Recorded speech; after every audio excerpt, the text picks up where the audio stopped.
Hey there, I'm Pete Townsend, and this is Money Never Sleeps. We look inside the minds of entrepreneurs and the crossover of startups, enterprise, finance, technology, and life as we know it. Before we get started this week, just a quick heads up that the Techstars Web3 Accelerator is now open for applications for the class of 2024.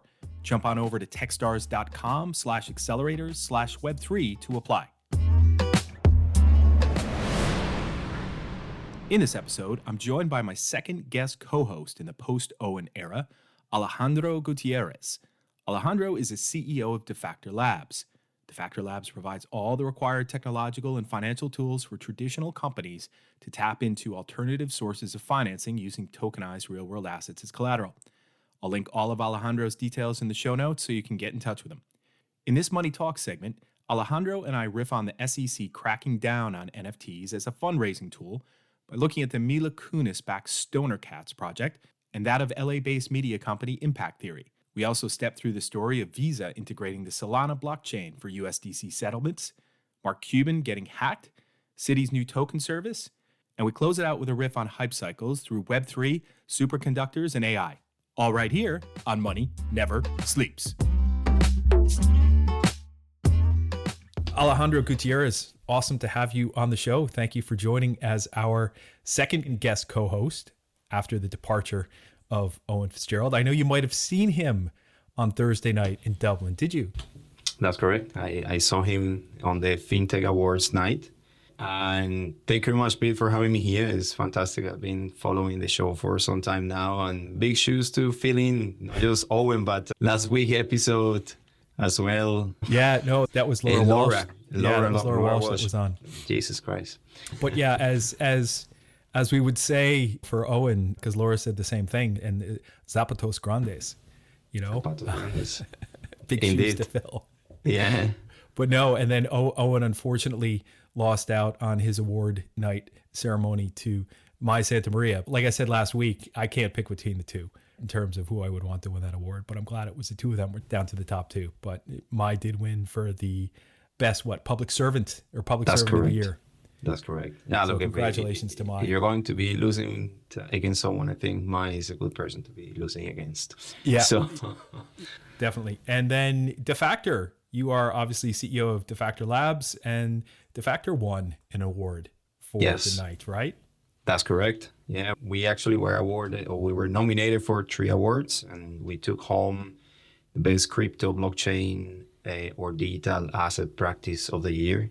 We're extremely humble, happy for the recognition. And yeah, exciting, super exciting actually. It's finally the fintech industry is realizing that these companies coming from DeFi, they are more than JPEGs, speculation and scams. So really, really excited. Yeah, it was awesome to see that. Awesome to see that inclusion in the FinTech Awards, because that's where this all started for me as well, is that I found my way into crypto and blockchain through FinTech. Everyone has their root in, and yeah, congratulations to Defactor Labs for Thank you very much. Thank you very much. And maybe just for the audience who may not be that familiar with Defactor Labs, you want to just give a quick intro into what you guys are doing? Yeah, so we are the credit marketplace that is based on blockchain. And the idea here is just to use decentralized finance technology in order to use, on one side, help traditional financiers to explore alternative sources of liquidity. And on the other side, we are targeting traditional investors that want to start exploring the DeFi space, and they want to just see what the benefits are of working in DeFi, but on a regulated space. So everything that we are doing, everything that we're targeting at the moment is just fully regulated. And I think that's the entry point for all these people. Yeah, that's the way it's going. For people to adopt this tech, they need to do it in a way that makes them feel safe. Correct. And I know that one of the stories you picked out for us to talk about today that might reflect some of the trends of the industry going in that direction. Looking forward to getting your insights on that in a little bit. But to get started, the first one that I thought was interesting to go through, and obviously in the US right now, there's just so much going on in terms of the toxicity being spewed towards crypto and in a number of different forms. And the one that came up in the last few weeks has been one that I was looking at for some companies that I'm aware of that may be doing something similar. But this is really around NFTs or non-fungible tokens. And so the two examples that we have are Stoner Cats, which is backed by Mila Kunis of that 70s show. And obviously she's done it. That wasn't the only thing she's done. She's been in a few more movies since then. Yeah. And also married to Ashton Kutcher, who is most famous for, in my book, for Dude, Where's My Car? Yeah. So great who's movie, most actually. famous. Anyway, listen, I'm going down a tangent. But the other one was Impact Theory. And Impact Theory they were grabbed first. This was in TechCrunch. I hadn't really heard of these guys yet. Had you heard of Impact Theory? No, before actually. I was just checking the news, and to be honest, I was quite surprised with these. Yeah, so was I. And the founder of Impact Theory came out and spoke about this and had a few words, but did so in a very diplomatic manner. But basically, it was that Impact Theory encouraged potential investors to view the purchase of founders' keys, which we've seen a bunch of NFT projects do, as an investment into the business, stating that investors would profit from their purchases if Impact Theory was successful in its efforts. The SEC order said, adding that the digital assets offered to investors were in the form of investment contracts and therefore securities. So they got fined $6.1 million for an unregistered securities offering. They raised $30 million. Yeah. So you raise $30 million, you get $6.1 million to your commission. You got to pay the SEC. Right? Correct. They still did okay with that. But then Tom Bilyeu, I think Bilyeuu, the founder, he came out and said, we're going to operate on a go-forward basis. We're going to keep this going. We're going to keep going on good faith. And that we will make clear that all of our digital assets are collectibles with utility within exciting new landscape of borderless entertainment, so on and so forth. But it was just the fact that the SEC identified this one, that, great, 30 million is a great raise to do. But on the basis of, hey, you sold these founders' keys, it's expected that the efforts of the founders of Impact Theory would contribute to the potential upside for these NFTs. And so hence it is an unregistered securities offering.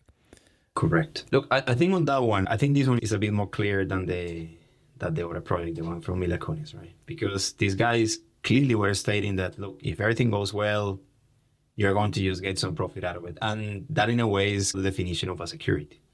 I think what it raises eyebrows is the fact like, oh, wow, these guys are looking at even these smaller projects that are in the space. And if we have seen something from the SE that is interesting, it's like when they go into that narrative, they will start chasing people. And then they just move to the next shiny thing. So I don't know if you remember, when was that, like 6 months ago, then they started actually targeting these big celebrities. Mm-hmm. And they went after Kim Kardashian. There were some sportsmen in there as well. And it was just the same, hey, you took actually some profit out of doing some publicity for some securities, and you never disclosed that. I think there were 6 or 7 people, celebrities, all of them, that were targeted by the SEC. Yeah. It's interesting, right? Because now you see it happening in this space, in the NFT space, right? Yeah. For example, Mika, the market in crypto assets in Europe, they've carved NFTs out, right? Because they're like, it's just too nebulous right now. It's like saying that a baseball card that I used to buy in the 1990s, that I bought a pack of them for $1, hoping that I would get one that was worth $10 and that I would benefit from the upside. Oh, it's decentralized though, right? It's not it's not the baseball card printer and company. It is the actual baseball players themselves, right? So baseball cards were sufficiently decentralized. So I don't know. But the Mila Kunis one, the Stoner Cat one, had some more interesting threads on it as well. I think they paid $1 million. Yeah. That was the fine from it. They destroyed the NFTs, actually. Whatever NFTs that were still in their control, they were born. However, the rest of the NFTs that were in control of the users, the people that voted, they're still there, right? And there is no way that the SE can force these people to just burn them. And as a consequence of this, actually, the price of these NFTs just increased like 130%. It is pretty interesting to see, right, what the consequences sometimes of the actions of the enforcers are, right, in the market. Yeah, and that's the idea, right? And I think it was the thought that they may be getting some money back, right, if they were to buy them back, that pumped up the value here. But it was that they could be made worthless And this is the thing, right? They could be made worthless if their utility, which was granting access to the Stoner Cats web series, behind the scenes bonus features in the Stoner Cat community, if that was all neutralized by the creators and said, sorry, you don't get access to that anymore. That is the true utility, right? Which to me, again, is just like buying a ticket to go into a gig, but buying the extra high price ticket because you want to get into the front row circle that you can only get into with a wristband, and you've got access to your own bar. So again, where are we going to fall down on this in terms of everyday real world assets that people are buying versus these that are deemed to be securities? I think one interesting thing with this as well is that because of all of the NFTs were stored in Arweave, and Arweave we've had the founder, Sam Williams, on the show. He's also a mentor for tech stars like you, Alejandro. Arweave's whole thing is this is permanent data storage. And that what Sam Williams said about that was that we don't want this kind of revisionist history approach to try to say, well, this never happened, so we're gonna delete this news. So now that it's stored on Arweave, it will be there forever. So you can't get rid of these things if they're on Arweave. That's a whole idea. Permanent data storage forever. Some of these crypto themes and Web3 decentralized themes are clearly at play here in these two stories. But listen, I think some of this, Alejandro, is reminiscent of some of the music NFTs that we're seeing and what might happen there. Is any of this ringing true for you? Yeah, same. Like when I see the implications this can have on some of those NFT marketplaces out there, to some of the platforms that are focusing on helping creators, I believe that is going to have massive implications on how they're going to be approaching now the release of these NFTs, right? Because if you cannot actually provide that extra to your more loyal fans, okay, so what are you going to be doing next to be trying to bring them into the platform or incentivize them to be loyal fans? Key question, right? And that might potentially just erode the whole NFT industry for collectibles. Yeah, I think I've been talking to folks about this and about centralization versus decentralization and the use of tokens in each one of the two models. And if that it is clearly something that is decentralized, which takes a while to be able to truly do that, then having a token involved in that is obviously something that you need in order to operate your network. That is for a fungible token. When you're talking about a non-fungible token, all right, we start to get into a little bit of different area there. When it's centralized, like Impact Theory, like Stoner Cats, yeah, we can see that you're using this as a fundraising vehicle. But let's take our friends at Sonics from the last Techstars cohort, right? In that the NFTs that are on their platform is truly digital merch, right? Whether it's videos or acoustic tracks or exclusive tracks or whatever it may be that you get access to with this NFT, or that NFT itself is the actual media. Those aren't being used for fundraising. That is just, hey, someone wants to buy a digital good in a digital store. Let them buy that digital good, and that goes to the artist, but it's nothing anywhere near being able to raise 6 million or even 30 million. Not at the moment, right? Not at the moment. But what happened with the biggest or with the big artists? Because those guys might have potentially be going on those levels. Because that ring fencing has been always there from the artist perspective. As you mentioned, hey, you pay X amount of dollars and then you have the meet and greet.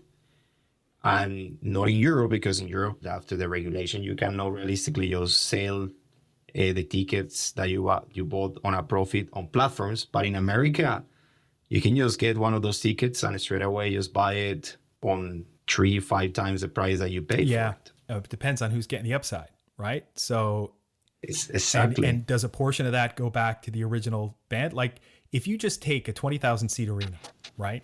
And say that a ticket price of $100, 10 shows, the net revenue on that, or total gross revenue on that is 20 million. Great. We're talking about some big numbers here. And that if the ticketing system then took, say, a 10% cut on the resale of those, and say maybe a third of them were resold, that's another 600,000 coming on top of this, right? Where are you going to draw the line? And I think Mika did it smartly and said NFTs are out of scope for this. Now, the thing with European regulation is that it's never finished, and that it will continue with new versions of it continuing to come. So with the Payment Services Directive, right, we had PSD. Well, it was PSD. And then there was PSD2, and now PSD3 is coming. We're going to see the first version of MiCA, and then we will see more. And that is it. It will continue to evolve. And the US just needs to get on their horse and get the first part of a regulatory framework over the line. I think the FIT Act, FIT, Financial Innovation Technology, something like that, needs to be the first one that gets over. But it might be caught up in this filibuster, whatever political word they call it, that takes place in the US Congress. I don't know what's going to happen there, but we clearly need some guidance here so that companies know what they can and can't do.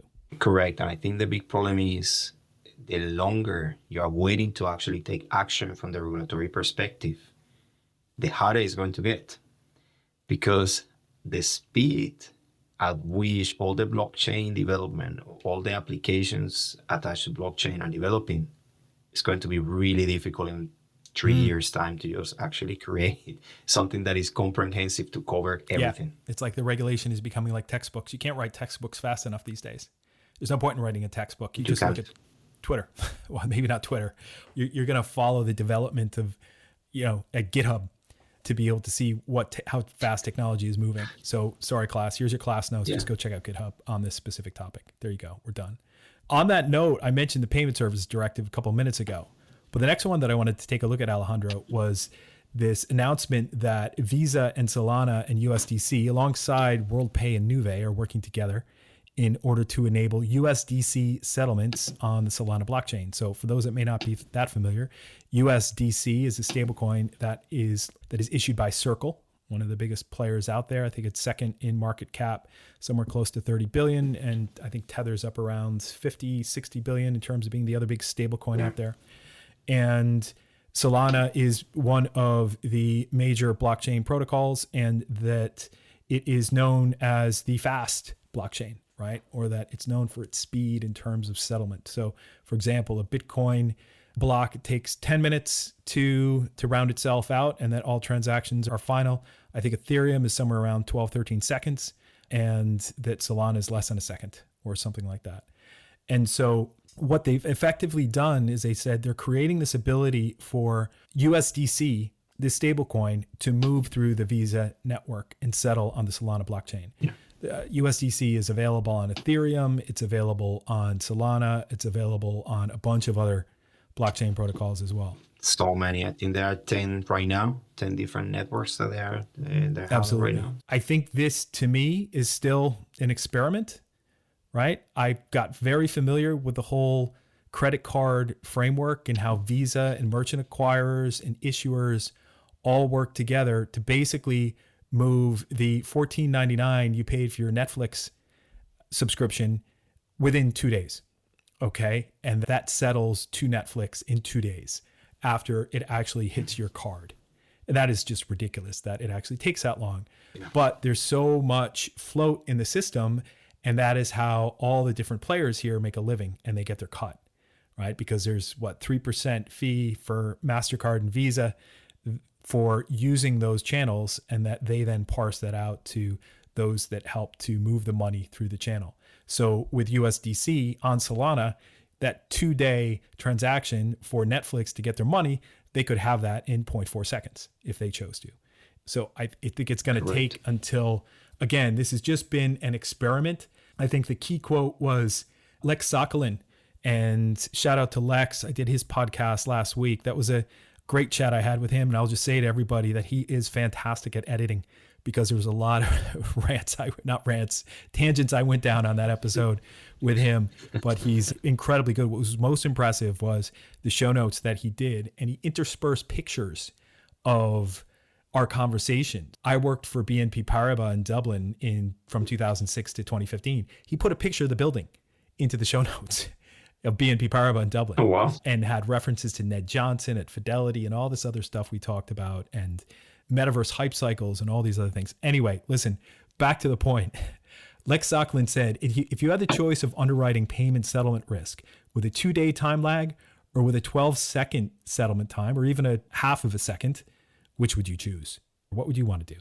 Well, it's quite clear, right? You would like to just have the cash in your pocket as quickly as possible, right? And the other interesting component out of these is that you are going to be cutting a lot of these people in the middle that are eroding a little bit your profit. Like it's a really compelling case for every single one of these payment solutions and payment rails. So that's the reason we're seeing more and more these guys coming and exploring. So now MasterCard exploring these, you have Visa, you have some more PayPal as well. It's going on at the guys from Stripe. Seeing the big players starting testing and experimenting, right? And being actually working in these open networks like Solana is just fantastic, right? It just gives you a clear indication that there is something there. They're experimenting to understand what and what is going to be the final outcome. I don't think we know yet, but it's extremely exciting. It definitely is. And it was, I think, Kai Sheffield, who is one of the execs at Visa. He said, no faster settlements yet. This is just an experiment. But Nick Carter from Castle Island Ventures, and I listen to his podcast On the Brink quite a bit, he said, even my non-crypto fintech friends are excited, right? Enabling real-world credit card, debit card settlements take place using crypto rails, right? Which is a big, huge validation right there. And it's massive. But in reality, there's so much of that already that I found, and again, Nick Carter pointed this out on one of the podcasts. I went and did a bit of digging and found the report that he was talking about where he referenced 75% of all blockchain transactions are in stablecoins. And I went and looked for that, and what it actually was 74% of centralized crypto exchange transactions, so those that take place on Coinbase, Gemini, that they involve a stablecoin. And this was Kaiko, and we had Ambra Subbaran, who is the CEO of Kaiko, on the show a few years ago. And this was their State of Stablecoins report for July 2023. But that is a big trend line that, okay, we've just spent the last 14 years building something to move the US dollar. Correct. There was a fantastic article today in the blog just talking about stablecoins and the euro dollar and how those two concepts are totally so similar, right? And how, if you understand euro dollar, you're going to be able actually just to make so much more stable coins. And I think that's a debate that is starting to just open right now. Yep. I think Nick Carter wrote something about euro dollars and stable coins as well. But for me, it's been the e-money regulation in Europe and seeing how that's unfolded. And then seeing how Mika have referenced e-money tokens and stable coins as being e-money tokens. It all needs to be 100% back. E-money today, if you have an e-money wallet, 100% of the funds that you hold in that wallet on behalf of customers need to be safeguarded in a safeguarding account with a financial institution. Yep. And the stablecoins are going the same way. So the funny thing is, like when I talk to most people who are not crypto native and I mention something about stablecoins, they're like, what the hell is that? It's just so many people don't know that it exists out there. And I went through some of the stats in the top 10 crypto assets out there, and Bitcoin and Ethereum are 70% of the market, right? And then you've got stablecoins, which are another 10% of the market. Okay, we're at 80. Let's do the math. Getting us up to 95%, which is the next 15%, are the remainder of the top 10. So the other 6, including BNB and a few others, right? That is 95% of the cryptocurrency market cap is made up of 10. Okay, so that's 0.1% of the total crypto assets out there. 99.9% of the crypto assets out there are outside of the top 10 in value. And so this is a very heavily concentrated market, but that it is a largely plain vanilla market right now. No, and look, and I assume that's the beauty out of the decentralized nature and giving the chance to people to just create their own projects. I am for people to just go on and back some of these things. Like, is there a real utility for some of those tokens? That's a different question. But just the possibility of doing it, that's massive. Absolutely, right? Absolutely. So that one was, again, got a lot of excitement going amongst the community there. But I think we've seen a number of these things that MasterCard and Visa have been working on. And it's just more momentum and positivity and validation for the whole ecosystem. You found one that is quite, I don't know if I call it the word entertaining, but it brought a smile to my face. I mean, that's a good way to put it. Mark Cuban is Mark Cuban, but tell us what happened, Alejandro. Yeah, so basically last week, Mark Cuban was in a podcast and he disclosed that his MetaMask wallet, it was hacked and drained. And I think they took close to $800,000. This is really interesting, right? Because one of the talks in the space all the time is about UX, UI, and custody of wallets, right? Especially these self-custody wallets. And the responsibility that is trusted, right, in the individuals to do that. And then we have someone like Mark Cuban that have been investing in the industry heavily, that has that tech knowledge because he has developed actually a few big components in the industry, from coding to other things. And for him to actually get scammed opens the question again to, okay, are we ready for a real adoption? Are we ready for the grandpas and grandmothers of the world to be using this? Yeah, I hear you. It is. The way that he was mentioning is just right. Yeah, the guy actually just went, downloaded patch on his MetaMask wallet, and that allows people to use one into Oh, yeah, it can happen so quickly. It can happen so quickly. Yeah. And that you click on one link, and it's happened to me. And Tim Ferriss was doing an NFT launch, and I saw a tweet come across, this was last year, that was a very good imitation of that. And I clicked on the link. And I don't know how they got my Twitter tag or thought that I would be interested in this, but they got my Twitter handle. They put it into the tweet. I clicked on the link, immediately went to my MetaMask wallet and signed the transaction just stupidly. I was just going so fast. I'm like, I want to see what this NFT launch is all about, blah, blah, blah, blah. Just out of curiosity. I wasn't actually going to buy it. And then what I did was that I actually signed a transaction that someone knew that I was a holder of another NFT that was worth maybe something like $1,200. And their idea was, okay, see if we can get them interested in this one, click on this link, and then boom, we're going to take that NFT. And they took that NFT from me. Now, the issuer of the NFT bought it back on the open market on OpenSea from the person who stole it, and she gave it back to me. And I'm like, you didn't just do that for me. I mean, it was, but I don't want to reveal any names here, but it was, those things, they happen so fast. So yeah, you're right. For grandmas and grandpas to be in there doing this, like I've said this before, my mom asked me, Pete, with all this stuff you're doing in crypto, should we be buying Bitcoin and saving some money? I said, absolutely not. Not for you. So we're not there yet, but are we ready for credit card transactions to settle over stablecoin rails? Probably. And that's because the whole complexity of this is obfuscated or abstracted away from the end user, right? Correct. And that's a big difference, right? Because I think it's a big difference when you have big players mitigating that risk and having that safety net compared to retail investors or individuals that they have that responsibility. And one of the points that I made here is, I think the beautiful conundrum of decentralization is, or DeFi, is that all the benefits of DeFi are at the same time the downfalls of DeFi. They are. Right? And okay, what is the middle ground in there that is going to allow us to solve these, to just have more of a safety space, or a safe space for retail investors? Yeah, especially, totally. right? Totally. What used to take, I don't know, a year of investment banking product development team to do can now be done in a week with smart contracts. And we just need to be careful there. Correct. Yeah, because one of the things, you're going to be giving more powerful tools to the same people that have been actually corrupting the system for a long time. And that's something we need to just have pretty clear. There are going to be people that are going to be getting more creative. And are we ready for that either?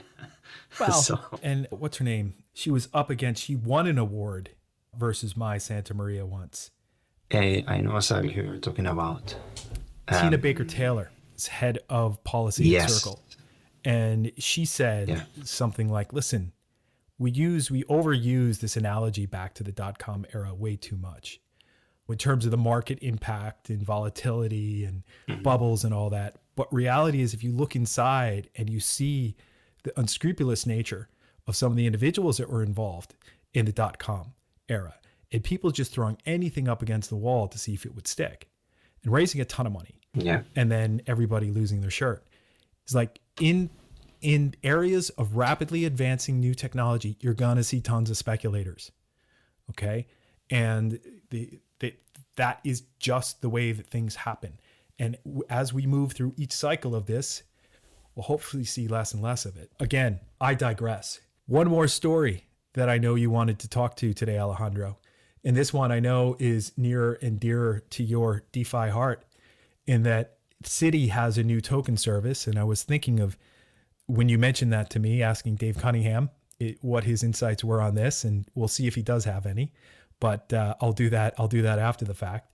But tell us what happened here. Tell us what Citi is doing with their new token service. I'll find out. I'm meeting Dave tomorrow in the McCann's event. Oh, very good. McCann's event, talking about all this tokenization piece and component. Look, I think this is really exciting. So they released yesterday in Bloomberg about that new tokenization service. And what they want to do in the beginning is a private blockchain that is going to help them settling trade finance transactions faster, right? They want to focus on trade finance, which is fantastic because trade finance has a huge deficit. There's around $2.5 trillion. I was reading last week. That's the latest estimation.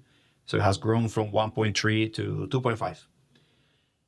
And having the chance actually, just for a company like Citibank, right, an institution like Citibank, to be testing blockchain solutions, right, to just testing a stable coins, right, to be just doing this transaction and this personal funds, just has a massive validation for the people in the ecosystem.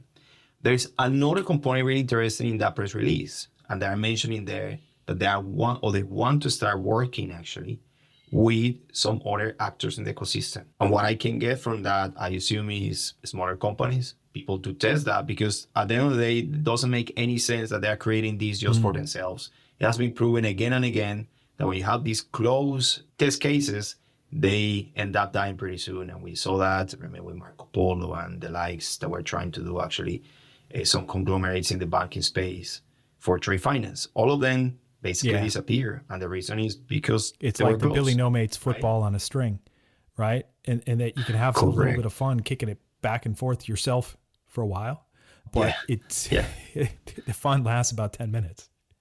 Yeah, that's it. Interesting. Like I was having a chat with Brian Elders last week in the one in Singapore for Token 2049, right?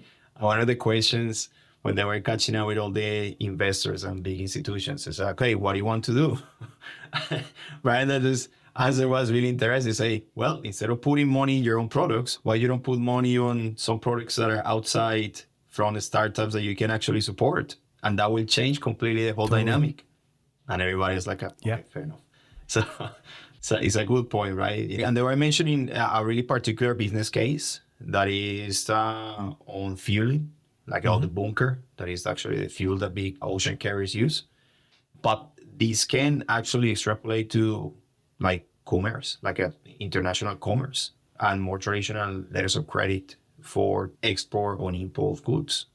And that's when you start hitting actually all that SME market that is the one that is completely underserviced at the moment. That's when it's starting getting pretty interesting. All right. No, there's another thread to pull on there at some point going forward, because I think this is a much bigger story. Like you said, the one thing that I picked up on this is that, Citi will be doing this on a private blockchain owned and managed by the bank, and that clients will need to set up their own digital wallet and will be able to access the service through the bank's existing systems.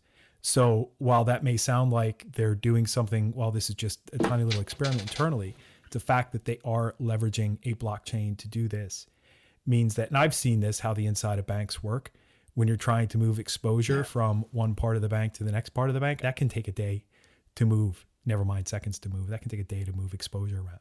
So again, a good, nice step forward, and would be curious what Dave Cunningham, shout out to Dave, and shout out to Brian Elders as well, now that you mention him. Be curious to hear what if Dave had a hand in this. What's his name? Danny Ocean? Was it Danny Ocean in Ocean's 11? Danny Ocean, that's it. Yeah, it was Danny Ocean. Let's hope that the Irish ecosystem can benefit dramatically from this. I hope that's the case. But look, it is really big, if you ask me. Good. This is big. Good. And did Brian have any other stories from Token 2049 in Singapore? Yeah, few, but probably it is not the right audience for it. So the big thing in Token 2049 was tokenization of real world assets. That's what everybody was talking about. which is great for us because we have been just dancing that music for years and years. And it's good to see that people suddenly are starting to realize the benefits and how big this is going to be for the whole ecosystem. And not just for the Web3 or DeFi ecosystem, but also for the whole fintech and financial space. Right? And this is what got me into this space back in 2015 anyway, was just thinking that blockchain was going to eradicate the financial plumbing of these slow, decrepit, archaic financial markets, and where the tech was built in the 60s and 70s. And that the word tokenization that was big in 2017, 2018 with the financial institutions, it's now crept back into the lexicon because they're seeing some real examples happen, like Defactor, that they're saying, actually, wait a second, there's a lot to this and there's a lot more we can do. I remember when you and I were on stage at Zebu Live, I think it was last year or 2 years ago, that where it was like, look at this real estate market. Look at all these other real world asset markets. They're huge. And if, like we mentioned in the stablecoin story, Nuve are a merchant acquirer, they're taking 60 bips off all these transactions. Now, they're doing a great job at what they do and keeping this whole thing running. Even a small cut in a very huge market is worth a lot of money. It's a huge, huge, huge opportunity.